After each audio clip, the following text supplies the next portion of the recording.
Fritter?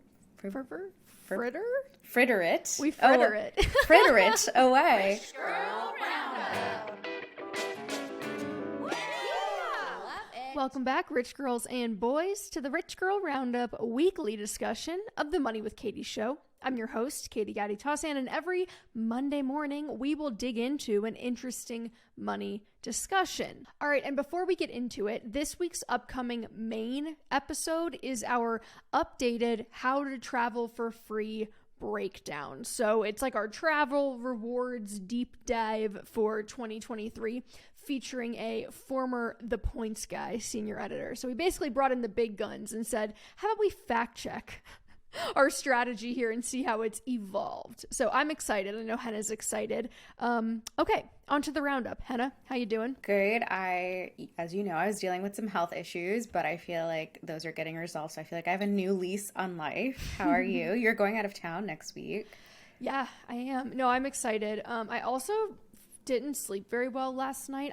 I drank like a lot of caffeine yesterday so I just could not fall asleep. And then today I was trying to write a blog post earlier and I was just staring at the document. Like, I feel like none of the words that are coming out of my brain right now make any sense. So we'll see how this goes. Everyone, it's like bear with me. The life-size movie where Tyra Banks is the model and she's just clicking but nothing is showing up on screen. Like the smile plastered on your face. Okay, do you want to read this week's question? Sure. It's from Nicole M, and their question is, what should I do with an inheritance? I've never had an inheritance or gotten one, at least not yet, but I think we could talk about the brass tacks of how inheritances work because I'm not really sure, but then we could talk about the fun parts of what you would do with it after. So yes. I'm going to kick it to you to start. Okay, cool. Well, yes, I also have never gotten an inheritance, but I do know that inheritances come with a few tax bennies. So first and foremost, there is this like step up in cost basis, which is a fancy way of saying that normally when you sell an investment, you're going to pay capital gains taxes on the amount above the price that you paid for it, like your cost basis. But if someone passes away and you inherit part or all of their estate, the cost basis rises to the value at the time of their death. So all that to say, it's unlikely that you would owe taxes on your inheritance for that reason, unless it's above and beyond, like somewhere in the ballpark of $13 million, which in that case, you know, you don't even really need to be listening to this episode because you've got more money than you know what to do with, so it doesn't really matter what you do with it. You have more money than God. Exactly. Like, I don't know the ins and outs of estate law, so I'm sure there are some nuances here that I have not covered, but that's generally the way it goes down. So my thought is this, and this might be a boring answer, so I'm sorry, but I don't think this is really a question about what to do with an inheritance specifically. I think it's more of a question about how am I treating new and unexpected income in general, because an inheritance it's really just another form of income, right? So I think for me personally, I just think about this like a financial operating system in your life. How are you routing the current incoming funds you have? There's probably some hierarchy of priorities that you have based on your situation. So whether that's paying down high interest debt or, you know, funding a cash cushion or funding short-term savings or long-term investments. Even if you don't have a plan consciously in place, you're probably like prioritizing in these ways without even realizing it. So I almost think about it like, okay, you're just putting a lot of money in the top of the system and it's funneling through. You kind of just treat it the same way you'd treat other income. It's giving me Plinko vibes. You know that game? Yes, that's the game that I could not think of when I was thinking about this. Yes, really? Exactly. Yeah, it's like you set up your thing and then you just put, it's like it doesn't matter where it's coming from. You're just treating it all the same way. Well, so that's kind of my thought. I think that that's interesting because you also just talked about in an episode, like treading lightly on unexpected income until it's actually in your pocket. And that's a huge thing for me, which is like, I don't know, you could run out of the funds that you're expecting to get, or like your family could before it even gets to you. Or like if you try to like earmark money before you have it, I feel like it does kind of set you up for disappointment if things don't work out. It's also funny, like I've definitely talked to people that have been like, I'm not saving for retirement because I'm going to inherit money from my parents. And I'm like, that's a gamble, bro. Like that is a gamble. You don't know what's going to happen between now and then. I mean, I hope it all works out, but it's just, it feels scary to like plan on something that's decades away and kind of not put a contingency plan in place. Totally. I mean, I think we're two very type A people, so this is right up our alley. I'm like, where's my plan X? Plan X is missing. I need a plan Z, 1, 2, 3, 4, 5. I think it's exciting in the sense of like you're building the generational wealth, but I think you've also talked about like there are lots of families that have received that kind of inheritance and then they fritter it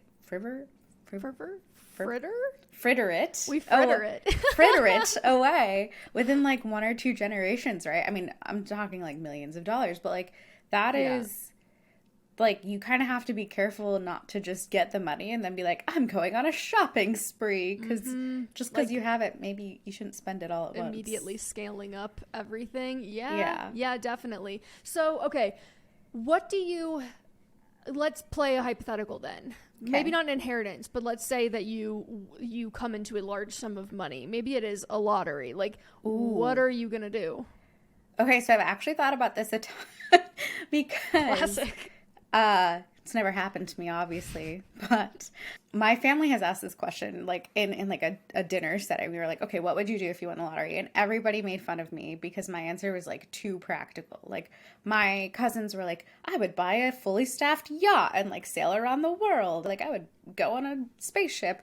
And I was like, okay, so first I would set aside some for my future, and then I would stash some away for like my family and friends. Like it was like a very detailed plan. So I'll give you the TLDR, which is I would, if I had any high interest debt, I would pay that off. I would set some aside to invest over the long term because I work here and I've been taught, that's what you got to do. And obviously, depending on what's left, like I want to think about what are the big ticket items that I'm probably going to want to account for in the future. So like my dream home or like renovations. What if I want a vacation home? What if I want a car? Like things like that I want to, like bulk purchases that I want to save for. And then if I have any money left over after that, I'd probably treat myself to a bunch of like vacations and experiences. I would love to like support my family and friends, like gifting my parents a luxury vacation or like helping friends who are going through a hard time if they need it. And then I'd probably become like an angel investor and like that was my answer. You stole my answer. I'm sorry. I mean, I did work in social. No, I don't want to be a philanthropist. I want to be an angel investor. Well, because like I think there's angel investors who are focused on social enterprises. So I would want to do like something that's like a good cause. But I want to be like the Mackenzie Scott of the lottery ticket winners. Like hit me with some percentages because you basically just named all of these very upstanding, wholesome things. I'm like, I'm going to hold your feet to the fire. How much are you investing for I give you $5 million. How much are you investing and how much are you putting toward all this other stuff? Okay, $5 million was less than I was expecting for a lottery winning. So okay, $10 million. Okay, I was thinking like $50 million, like something that was oh my God. Like, that's why I said like it would be so high that you don't ever really run out of money. Okay, $10 million. Even at that point, dude, you wouldn't even have to put money away. Like you could just buy your $20 million house, set everyone else up for life. Like you wouldn't even have to really have a plan. I don't know, because then you have the, like, do you take it all in bulk or do you do the, like, partial payments over 20 years? I don't know. But anyway, if it's only $10 million, not only, if anyone wants to gift me only $10 million, I'll take it. I'd probably set aside, like, $2 to $3 million for myself and my family. Probably, like, $2 or $3 million for the future for, like, any situation. And then I'd probably give away like $2 or $3 million and then see what's left after that. Okay. What about you? So you're going like 33% chunks basically. Yeah, well, I mean in my 20 head 20 to 30% chunks for each of these things. I've never had to actually decide, so I guess for now, but what would you do? So I feel like the things that you listed, I would do a lot of the same, but I think my priority is like the opposite. So I think first, I would want to, because one thing that I'm really interested in is investing in private companies and angel investing in like riskier ventures, not venture capital because not that model, but I have friends that have started companies or I know people that are starting companies. And like, I just think it'd be so cool to invest tens of thousands of dollars, hundreds of thousands of dollars in what they're doing, because obviously that in itself is kind of like a lottery ticket. It could really pay off. And like worst case scenario, you're supporting a friend, but I don't feel like I'm in a position yet where I could do that. Like I can't be willy-nilly investing thousands and thousands of dollars in things that are still a little bit risky. But I think that would be the situation wherein I would. I think there'd probably be some changes in how I run this business and how often we produce things, because I think that if suddenly money was no object, I definitely think that we'd probably produce things a little bit less, or we would like take bigger risks with the types of things we were doing, because we wouldn't really need sponsors, you know what I mean? So I think that would be kind of interesting. I think that I would want to take on more projects that are unlikely to earn money, which is not really my current approach, where right now I'm like, okay, what is the highest leverage use of my time? Where if money's no object, you can like totally work on whatever you want to. Tell me more about that. Like, what's an example? Like, I want to write a book, right? And so, but if I'm going to spend the hours writing a book, well, it probably needs to be a book that's going to sell to a big publisher, versus like, oh, I'm really interested in this one obscure thing and we're going to self-fund a documentary about it. It's like, well, that wouldn't make any sense in our current business environment or like the position we're in now. But I just think working on things that you're just interested in, as opposed to things that have to make business sense, would be really cool. Yeah, you get that kind of flexibility that you don't have to worry about. Like, if it bombs, then totally. That's okay. Yeah. And that's the thing, is like it enables you to take business risks. So I guess that's like the theme of my answer. And then last year I took my friends on a vacation and it was really, really fun. And I think I would want to do that, but a lot more often, and like pay for everything for everybody. Like, I think that would just be so cool. And then my last thing, you mentioned like a vacation home. I actually think I'm going to, like, even if I won the lottery, I would continue renting, because I just love the flexibility that renting gives you, and that you can rent really cool places in different cities. And I think that I would probably just want to have like different leases in different cities, where it's like, oh, my like apartment in New York, my apartment in Copenhagen. Like, okay, oh, we're going to go here. Yeah, right. Exactly. Except she buys them all because she's a billionaire. But you know, so that would be, I think, my approach. T-Swift. I'm Kroger brand Taylor Swift. Kroger brand. Which, can we just for a second, the fact that my advice was like, I don't know, put it into long-term savings, then I'm like, well, first I'd get my apartment in Copenhagen. Well, but like I don't do as I say, not as I do. If you have God money, like, you don't really have to care about all of that kind of stuff. But I think I would probably like buy a vacation home in like Tuscany, Italy or something. Like something that is so, I don't know, out in the middle of nowhere, no one can bother me. That was the other thing with winning the lottery, is like, I don't think I would tell anybody.